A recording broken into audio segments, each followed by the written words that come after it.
Welcome back to Poker Night. I've got another game here for you called 7 Card Change the Spit. Now it's a high action game. It gets a lot of guys involved. The pot's going to grow very quickly. Some guys will go from a great hand to a poor hand and vice versa. But it does use a wild card.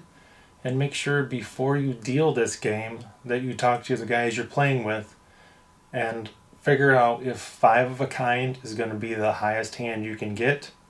Some guys I play with say, royal flush is the best you can get no matter what you play. And then it goes straight flush, 5 of a kind, 4 of a kind. Other guys I play with say on a wild card game, 5 of a kind is the best hand you can get. Just determine that before you play, and this is going to be a fun game to play. Keep watching, and I'll show you how to deal it. So here's how you deal and play 7 Card Change the Spit. Start out with a shuffled deck. Everybody's going to make their ante. You guys can decide what your ante wants to be. And then everybody's going to get 2 down cards.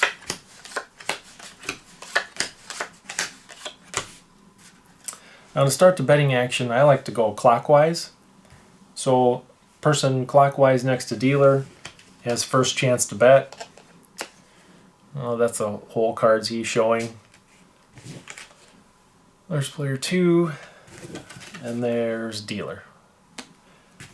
So he's got a decent hand. He's gonna bet.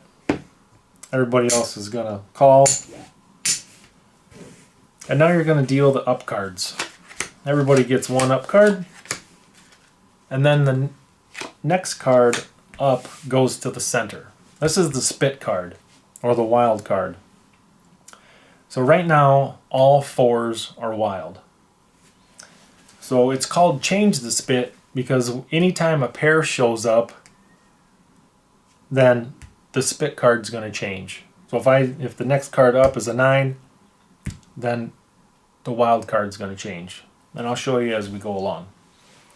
Now we have some face cards.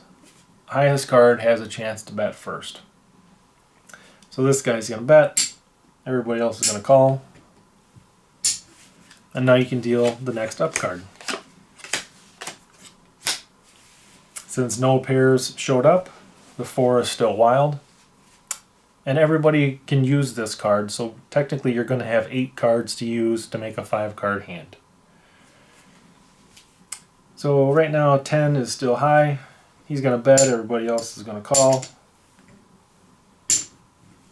And now you deal your 3rd up card.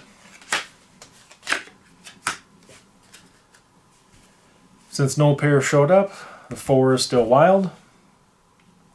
And the jack is now high. So dealer's going to bet, everybody else is going to call.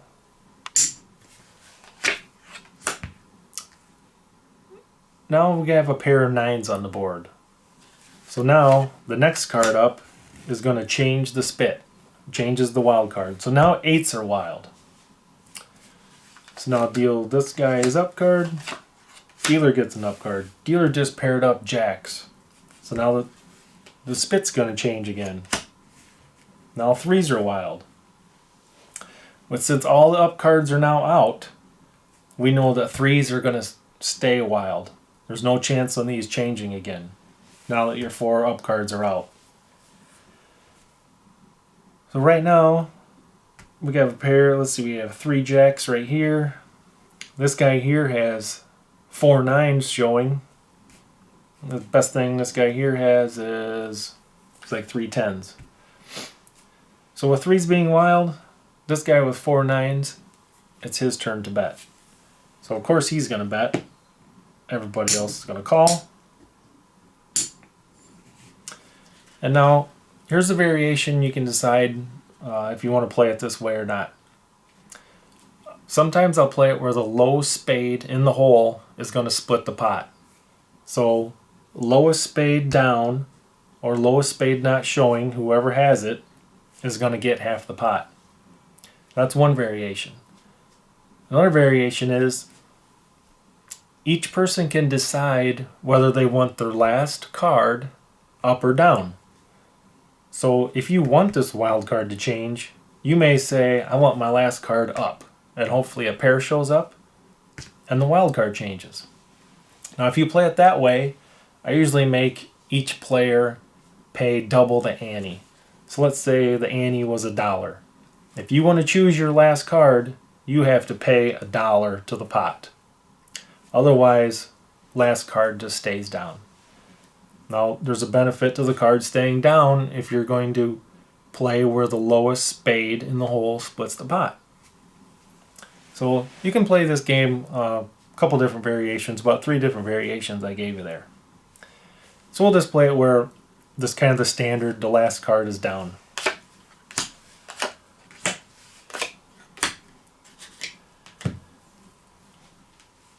So now there's another betting round to where the 4 9s are still best hand out on the table. He's going to bet, of course. Everybody else is going to call. Now that's the last chance you get to bet. So now everyone who's still in the game who didn't fold can flip their cards over. Just make sure if you're playing the low spade in the hole is going to split, that they keep those down cards a little bit separate so you can see. So everybody flips their cards over. So if you're playing it so that the low spade in the hole is going to split the pot, dealer is showing the deuce of spades. So the dealer is going to get half the pot if you play it that way. If you play it where the winner takes the whole pot, let's see, this guy's got, he's got 5 9s. So if you play it where 5 of a kind is the best hand you can get, he's pretty much got it. This guy here, he's got kings. He's got 4 kings, 5 9s, and this guy pretty much just 3 jacks. But he's taking half the pot if you play it where the low spade is going to split. So I hope that was understandable and not too confusing. I suggest you deal it at home a couple times and see which way you like to play it. And hope you enjoyed the video. I hope you enjoyed playing the game. Go ahead and like or dislike. Comment if you want to. Subscribe if you want to. But don't splash the pot. Thanks for watching.